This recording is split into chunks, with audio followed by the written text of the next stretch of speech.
सोनिया और राज एक कॉलेज में पढ़ाई करते थे और पढ़ाई करते ही करते उन्हें एक दूसरे से प्यार हो गया था और एक दूसरे से शादी करना चाहते थे। सोनिया, तुम चिंता मत करो। मेरी माँ हम दोनों की शादी से खुश होंगी और वह मान जाएंगी। तुम्हें चिंता करने की कोई ज़रूरत नहीं है। अरे यार, तुम दोनों क्या बातें कर रहे हो?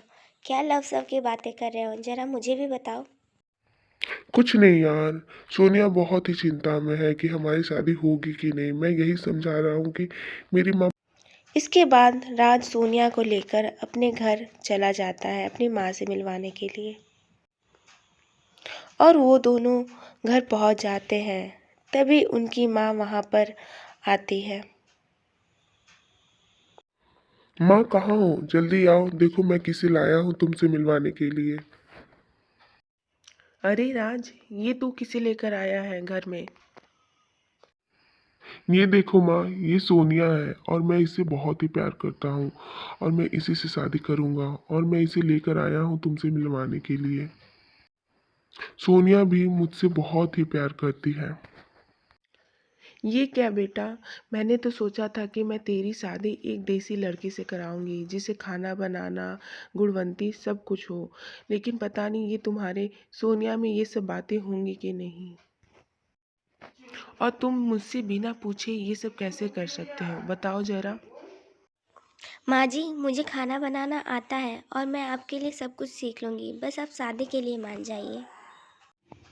ऐसे बोलकर सोनिया किचन में चली जाती है और वहाँ पर देखते ही देखते ढेर सारा खाना बनाने लगती है और ढेर सारा अच्छे अच्छे पकवान बनाती है और मन ही मन यह सोच रही होती है कि इस बार माँ मुझे मान जाएंगे उसकी शादी के लिए।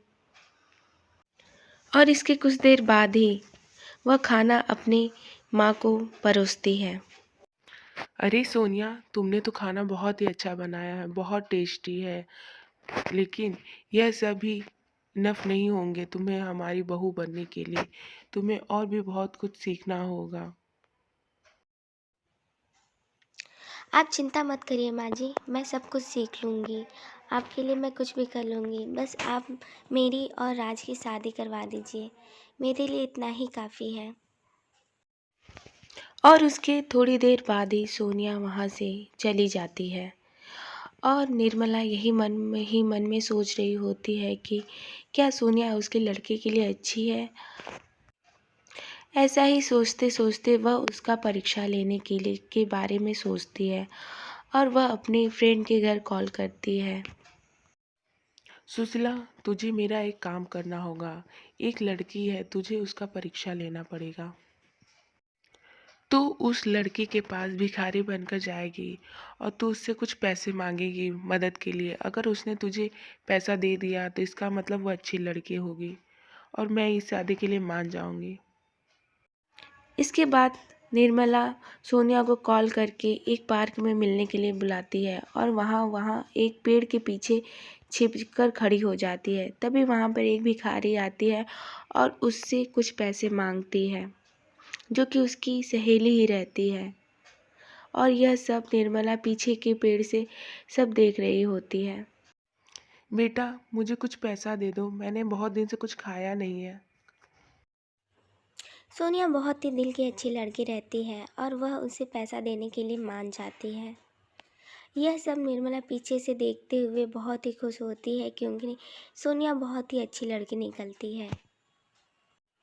माँ जी, आप चिंता मत करिए, मैं आपको खाने के लिए पैसे दूँगी और हाँ, मैं आपको वृद्धाश्रम जाकर छोड़ दूँगी, वहाँ पे रहिएगा।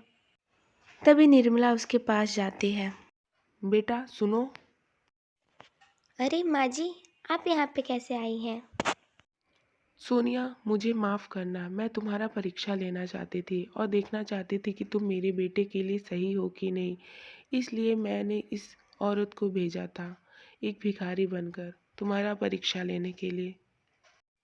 मुझे माफ़ करना बेटा, तुम बहुत ही अच्छी लड़की हो और हाँ, मैं तुम्हारी और राज की शादी करा दूंगी, चिंता मत करो।